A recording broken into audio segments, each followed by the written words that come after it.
if we're really just depending on things like nuclear weapons, things like weaponry in general, to solve all of our problems and neglecting everything else, then that's not serving us in the best way that we can possibly be served.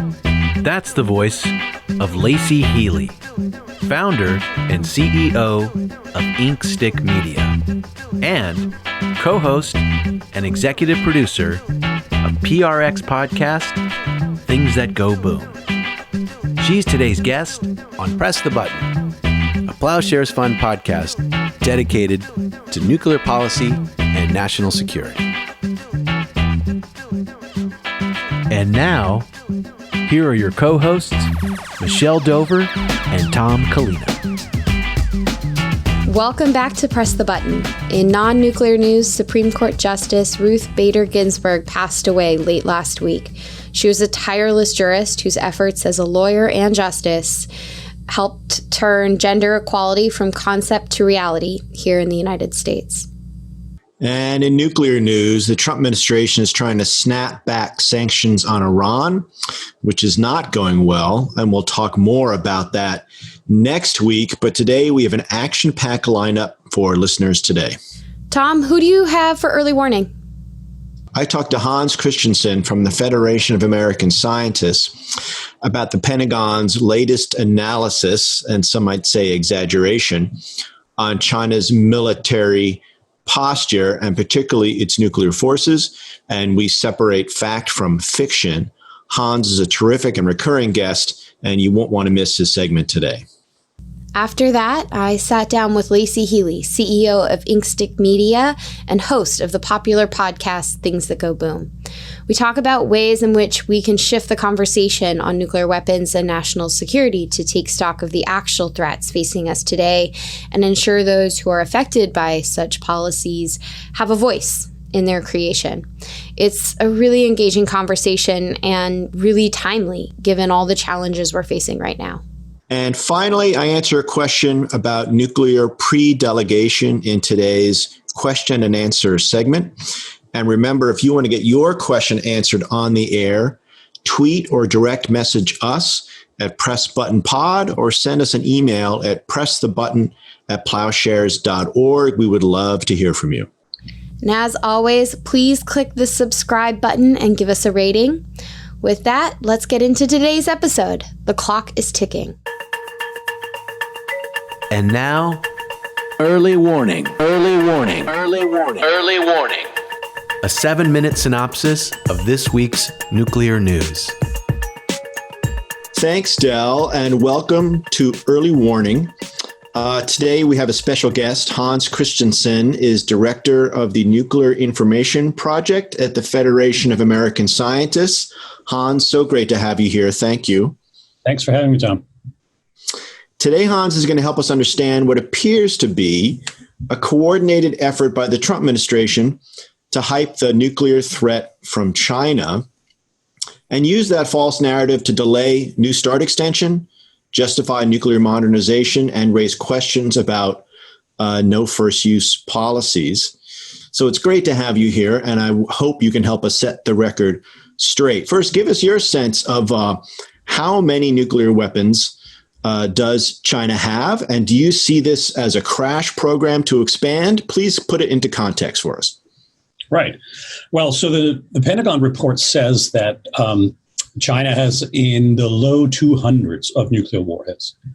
And those are operational warheads. So we suspect there might be a little more than that. But the point is that compared to what the United States and Russia have, it's a small fraction of that. So there's no way to say that China is at parity or is even seeking parity. That is just so far away and so, detached from reality. So that's what we know or have been offered. Chinese don't give information about the size of their stockpile. And this is the first time the Pentagon has said anything about in public in one of these China reports that about how much they think the Chinese have. But it's far, far less than both the United States and Russia. And when you say far, far less, I mean, we're talking 10 to 20 times less, right? I mean, pretty Yes. sizably less. Yeah, right. For example, the United States has about 3,800 warheads in its military stockpile, but the Department of Defense has custody over. And then there's about 2,000 other warheads that have been retired, but they're still relatively intact. And so it's a sizable arsenal compared to the Chinese. Now, how would you assess China's no first use policy and recent statements to seek to question that policy? Yeah, this has been attacked for many years by defense officials. They've sort of been trying to create this narrative that China is moving away from its no first use policy. The status of the policy is that it's intact, but it's on a stress internally as well as externally.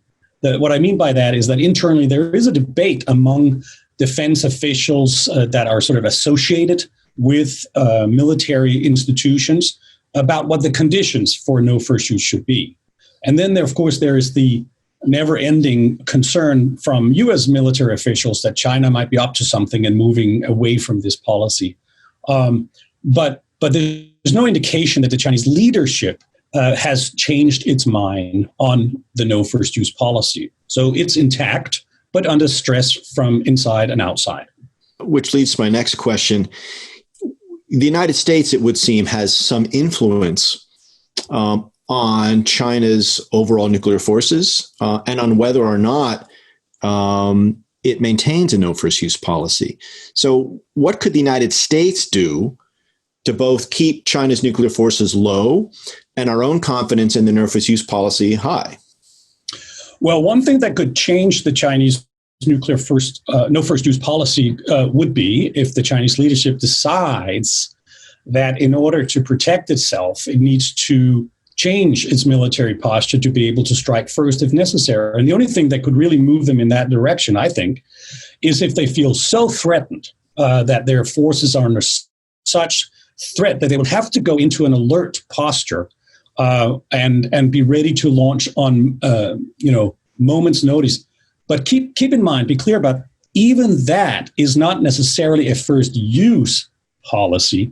You could still have forces where missiles are in silos and you have early warning and all that type of stuff without it necessarily indicating that they would be willing to use first. But they would just want to be able to make sure that the retaliatory capabilities can still get out of the silos if there was an attack coming. And in your opinion, if the United States were to announce a credible no first use or sole purpose policy, how would that affect China's situation?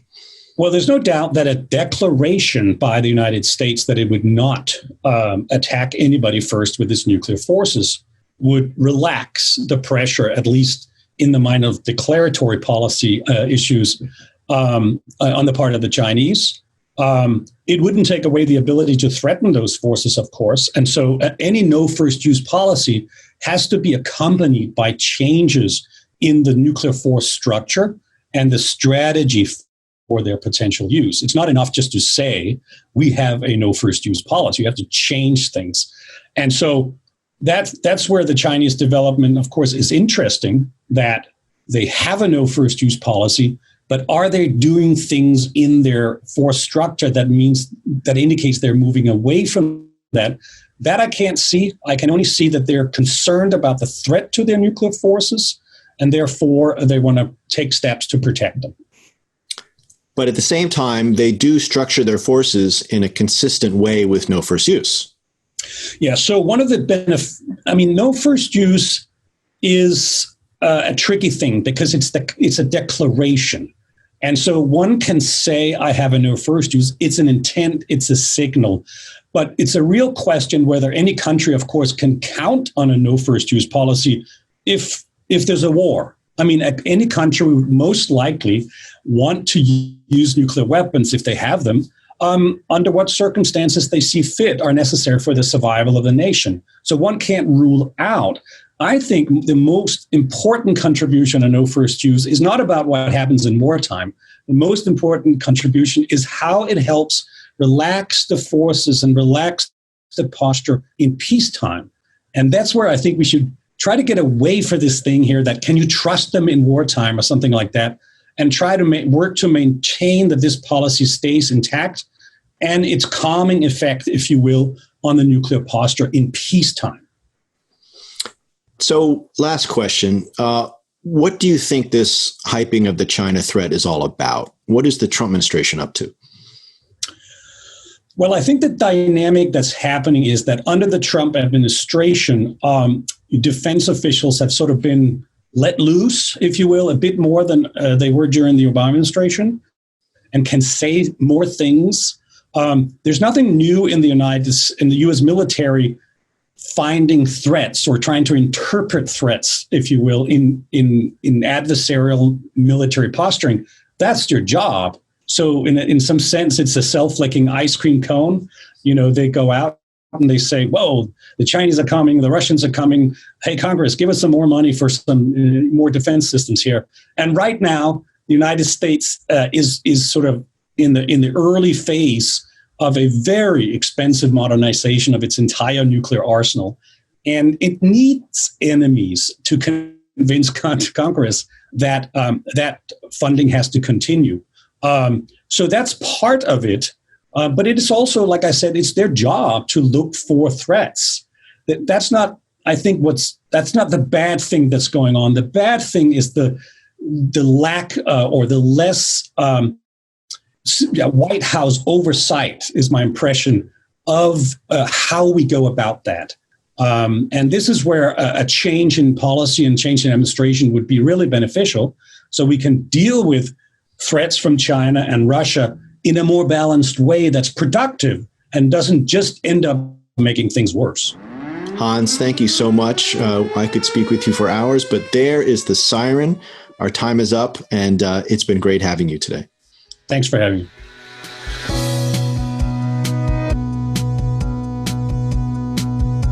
I am thrilled to welcome Laicie Heeley to our show. She is the founder and editor of the foreign policy magazine Inkstick and the CEO of Inkstick Media.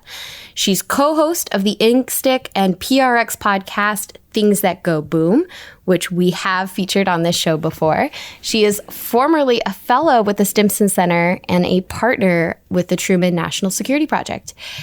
Laicie's work has appeared in well-known newspapers, journals, and outlets that include Foreign Policy, The Washington Post, Wall Street Journal, AP, and you might have seen her as an expert on CNN, MSNBC, and Fox News.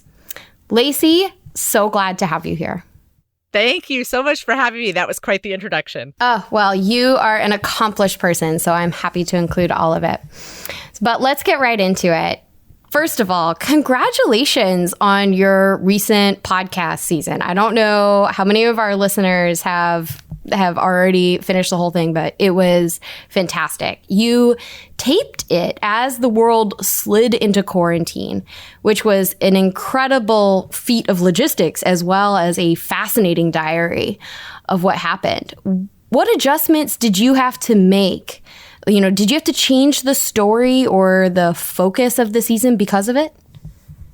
Yeah, first, thank you so much. It was definitely an exercise in thinking on our feet. I will say, though, it actually helped clarify a lot of our thinking. This move from starting out the season thinking about great power competition, we really set out to talk about Russia and China and this idea that the Pentagon had sort of formalized a shift back from a primary focus on terrorism since 9/11 to this idea of great power competition. And we'd been hearing this all around Washington constantly. People kept saying the word, but the actual definition of the word was very shaky. And so pre-coronavirus times, I had gone out and I had asked a bunch of experts at a conference to help define it for me. What does this mean? And it was still very shaky. And so we really set out the season to dig into, is the idea of shifting to competition with China and Russia, other great powers, is the main idea there, is that military, or is that economic? Is that so many other possible things? And then coronavirus hit.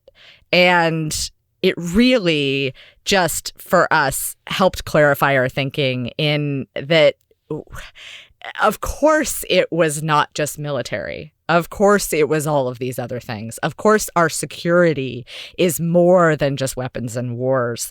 And so then we really spent the entire season digging into what that meant. What did, if our security was more than just weapons and wars, what should we be focused on? What did we need to be thinking about? So we went as far as to think about disinformation and the way that disinformation really plays on our weaknesses at home and how much domestic policy overlaps with our foreign policy and our national security thinking. And we really dug deeper, I think, than we might have had we not had this major event in front of us to really remind us that was what we were living with and that we had perhaps prioritized wrong for many years. But I also think you should give yourself some credit. You know, when we talk about what makes us safe, Inkstick and Things That Go Boom have been highlighting for years stories, peoples, and ideas that don't make it into official documents like the National Security Strategy. So I totally appreciate that this was a moment where it really forced you to dive deeper. But, you know, taking a step back, how broadly do you think about security and what makes us safe?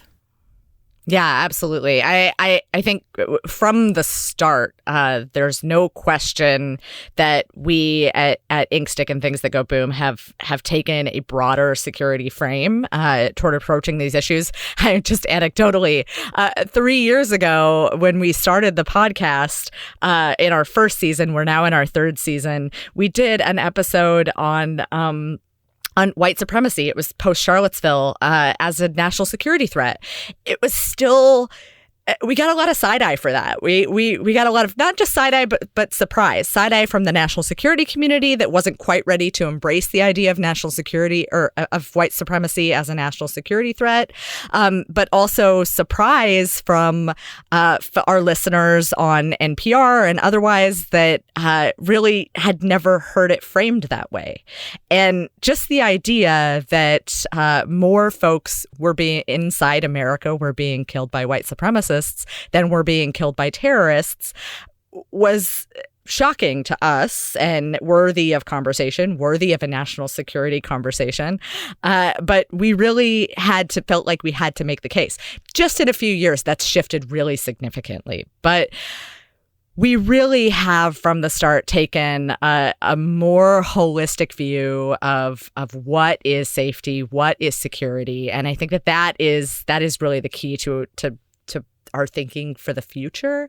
And we ultimately came to a conclusion, I think, through our reporting in this season that, you know, it's not any one thing that we should be doubling down on and depending on to save everything, right? I mean, nuclear weapons are an excellent example here. If we're thinking about deterrence as the great savior, the thing that's going to, you know, stop all wars in the future and prevent ever having a nuclear war again, and we're really just relying on it without a whole lot of evidence to be that fix-all, then we're really putting ourselves in a very vulnerable position. And we were doing the same thing with, I think, our defense spending, in that more than half of our discretionary spending is going to the Pentagon and what we traditionally consider defense. And much less of our spending was going to things like pandemic preparedness. And look at where we are today. We find ourselves in a very vulnerable position, and not just our people, not just average Americans, but also the military is very vulnerable to the pandemic. We have, coronavirus coming onto aircraft carriers and having more of an impact than any sort of war fighting has in recent years. And so we have that major impact. We have the potential future impact of things like climate change that we already know are coming down the pike, and that both Americans, the military, soup to nuts, we really have to be thinking about. And if we're not thinking about those things, if we're really just depending on things like nuclear weapons, things like weaponry in general, to solve all of our problems, and neglecting everything else, then that's not serving us in the best way that we can possibly be served. So I find it really interesting that you said there was, some surprised reactions or disbelief from foreign policy and national security practitioners about this, but that it's changing. So what do you think these practitioners should do as a part of this effort? I mean, you go through a graduate program in international relations, and there's a lot of theory. It really depends on what you're going to get in terms of how you define security. So for someone coming from that background, what do you think they should do to actually help push out this definition and redefine this definition? Yeah, I have a lot of thoughts on that, actually. But it really all comes down to at this point in our national security policy making and our foreign policy making, we really, for many years, have placed the voices of folks inside the government, the voices of folks who have sort of, through what is a perceived meritocracy, risen through the ranks to lead the conversation. And to the point that we haven't allowed any other voices, even the voices of, and perhaps especially the voices of those impacted on the ground, to come in and have any say whatsoever. So the idea that again, from the idea of nuclear policy, that folks inside the government, largely white men, have driven the conversation in a way that is more militaristic, that goes straight for military solutions while also ignoring the impact of mining or testing or any of the historical problems that have been created by the use of nuclear weapons, or the idea that there would be incredible human impacts from the future use of nuclear weapons, creating things like low-yield nuclear weapons that are meant to be more usable. That idea is pretty out of sync with a lot of sort of human policymaking, human thinking about the impact of these weapons on people on the ground. And generally, our thinking is driven that way. So more broadly, when we're talking about solutions to problems that we have overseas, I love disinformation as an example of this. So we're looking for an offensive solution to disinformation, right? We have to go after Russia to solve this problem. And that's like, even when we were making our episode this season on disinformation, one of the editors we were working with said, "This is too simple. What do you mean that we can just that the problem is like increasing resilience at home?" What do you mean we just have to educate people better and solve problems of social justice and some of these problems that or do a better job at making ourselves less vulnerable, this political divide, all of the things that make it very easy for other countries to target us and further divide us, that those are actually the places where we have to go to solve this problem, and not the offensive counterattack solutions that folks want to immediately go for. And we just have a very entrenched, very long-standing perspective in America that all security problems can be solved in this way. It's one of the reasons why diplomacy is often a hard sell in Congress.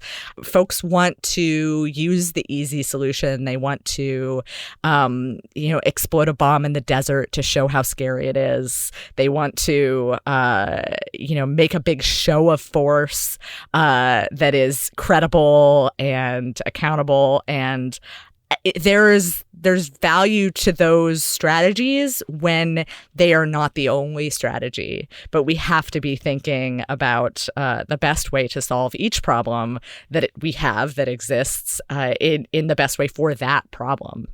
There's not a one-off solution for everything. And okay, so you talked about in solving or in addressing disinformation, the need to engage amid the American public. So what should people who are maybe interested in national security and foreign policy, but don't have a day job, doing security, what should they do to participate? I actually think that the best thing that folks can do, and actually the really real work of national security almost has to be done by people who don't work in security right now, especially when you're talking about disinformation, because talking to your family, talking to your friends, helping them be better informed, helping them make better informed decisions, helping them to understand the foreign policy and national security dimensions of the people that they vote for, the decisions that those people are going to make. I think right now, I particularly have a lot of family members who read a lot of stuff out there that is not true. And it is a constant conversation, especially in the wake of coronavirus and our deeply, deeply politicized environment that we've been in for so many years. Right now, it is hard to fight against that. Right now, it's hard to help folks along the way, to help them understand that there are better ways to get information, that there is a lot of information out there that is not necessarily being shared, that they can find, that they can, it's not just on Facebook, and it's not just the most easily accessible thing. But here are the places that you can go to look for that information. Here are the places that you can find it, and to help yourself be better informed. And I really think that that's just the work of, very much like social justice, a lot of it starts at home. A lot of the work that we have to do to help move our country forward and help have the really tough conversations starts in our own families and just across the table. And we have to be doing that. Those of us who do have an interest, we have to be sharing. So when I first met you, you were a nuclear expert writing reports. And now, in addition to sometimes writing reports, you are the host of a wildly interesting podcast and the head of a media site, which, as full disclosure, Plowshares Fund is a proud longtime supporter of. What is your story on how you chose this path? Gosh, there's a long story. It depends on how far you want me to go back. I think if I go all the way back, I, like many, had that sort of pivotal teacher who, in my case, was someone who used to yell at us and call us Peter Parrots, and I think taught me from very, very early on that I should question everything and search for the truth. And so I went into political science and international relations, and found myself in security studies, and really fascinated by the idea of nuclear use. And so I worked at the Center for Arms Control and Nonproliferation for a really long time, really, digging deep down into these issues. And I always cite Hiroshima as one of my sort of pivotal nuclear awakenings, because the human storytelling in John Hersey's Hiroshima is sort of beyond compare. It's very hard to appreciate the idea of a nuclear weapon without having read those human stories. And so when I started Inkstick, and when I started Things That Go Boom, there were two reasons why I wanted to start those spaces. One was this need for storytelling and a more holistic human approach that I wasn't seeing around me. The other was just the lack of spaces that I saw out there for me as a woman in the field. And I could only assume, and I think this is absolutely true, that I am, as a white woman, I am still quite lucky. So there are definitely no places for people of color in this field. For if I was a Black woman in this field, I would really be out in trying to find a space for my voice and for people around me to share analysis from my lived experience. And so Inkstick is really striving every day to be a better space for everyone. So it is foreign policy for the rest of us. That's our tagline. We are foreign policy by and for a broader and more diverse range of voices. And in that way, we are really hoping to shift the conversation to a place where we can have conversations about that broad range of lived experiences. Because if we don't know people, and this is so obvious to me as someone who comes from a small town, whose dad didn't graduate high school, who, really has a different background from a lot of folks in the foreign policy space, it is very hard to speak to people that you don't know.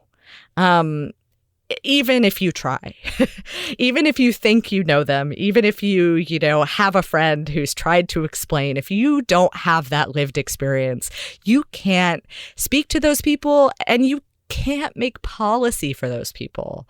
And so changing the space in that way, bringing us all to a place where we can have that broader conversation, that conversation that serves more of America, is really central to everything that we do. And so that's sort of the part that makes me proud to do what I do every day. Thank you for sharing. And before we go, where can our listeners go to find the podcast and Inkstick? So everything is Inkstick. Ink like a pen and stick like as a stick. I said before, like something you hit someone with. That was sometimes a little too aggressive. So inkstickmedia.com. You can find everything there. You can also find the podcast on all of the podcast platforms. It's Apple, Stitcher, wherever you're listening. You can find us. That's Things That Go Boom. Laicie, thank you so much for joining us today, and just wishing you best of luck as you continue your amazing work. Thank you so much for having me.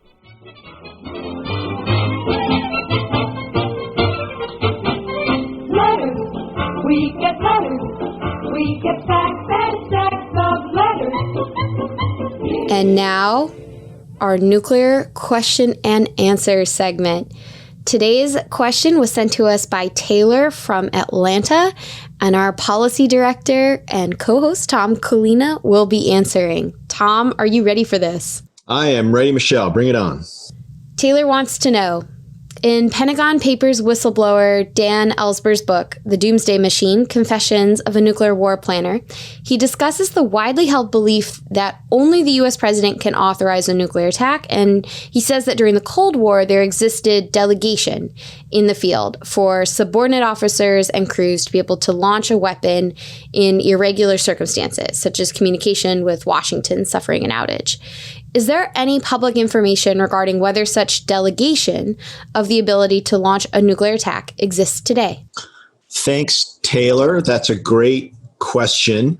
Let's go back to the origins of sole authority. As you may know, it was President Truman that first sort of took the authority to launch nuclear weapons to himself and left it up to the president only.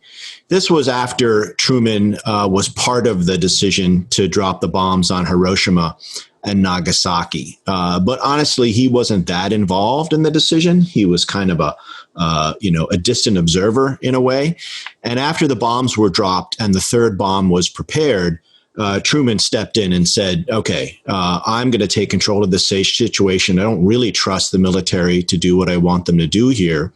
And therefore, the third bomb cannot be dropped unless the President Truman, specifically authorizes it. That was the beginning of sole authority, 1945. And importantly, significantly, we haven't had a nuclear bomb dropped by the United States or anyone else in anger since then. So that was the origin of sole authority. Fast forward to the Kennedy administration. By that time, there was a Soviet Russian nuclear threat. And so there were concerns about the president being able to act quickly enough in the event of a surprise attack. So that's where we get the football, the emergency satchel that travels with the president wherever he goes 24/7, and allows the president to respond quickly to a potential attack. During the Cold War, there were reports of pre-delegation, for example, that NATO commanders in Europe could have authorized the use of nuclear weapons in response to a surprise conventional attack, presumably by the Soviet Union during the Cold War. And that, I understand, those kinds of pre-delegations ended with the end of the Cold War. But those were, in a sense, the president who has sole authority delegating his authority to others in the military. Today, what we have and what we've had all along is something called continuity of government. So imagine that the president is killed or incapacitated in some way. All the authorities of the United States, including nuclear authority, devolve down the chain of command. So if the president is incapacitated, that authority would go to the vice president. After that, it would go to the Speaker of the House, Congresswoman Nancy Pelosi. And after that, to the president pro tempore of the Senate, which my guess is most people don't even know who that is, but that's Senator Chuck Grassley of Iowa. And then to the Secretary of State, Secretary of the Treasury, and then sixth in line is the Secretary of Defense. I'm always surprised when I read that defense is actually the sixth in line for delegation. And then it goes to the remaining members of the cabinet. But the only way people might see evidence of that today is that if you're ever watching a State of the Union address or some other official event, there's one member of the president's cabinet that is not there. And that is the designated survivor. That person is sitting out the event, watching the event probably at home on their TV with a nuclear football by their side, just in case the impossible happens and there's a catastrophe of some kind. So that's pretty much it. I think today the president has sole authority. The president can delegate that authority in a crisis, and let's hope we don't ever have to experience that. Another week, another question. Thanks, Tom. And thank you, Taylor, for sending it in. And remember, if you would like to get your question on the air, tweet or direct message us at PressButtonPod or send us an email at pressthebutton@plowshares.org.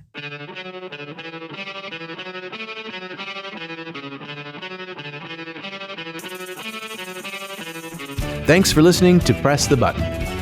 This podcast is produced by Delphine Vigil, Zach Brown, Derek Zender, and Will Lowry. Sound design by Derek Zender. Audio engineering by Derek Zender and Will Lowry. Our theme song is by Lyrics Born and the Poets of Rhythm, sampled with kind permission. Additional music by San Francisco-based bands 17 Evergreen and the Society of Rockets. To continue the dialogue and support our work, visit plowshares.org.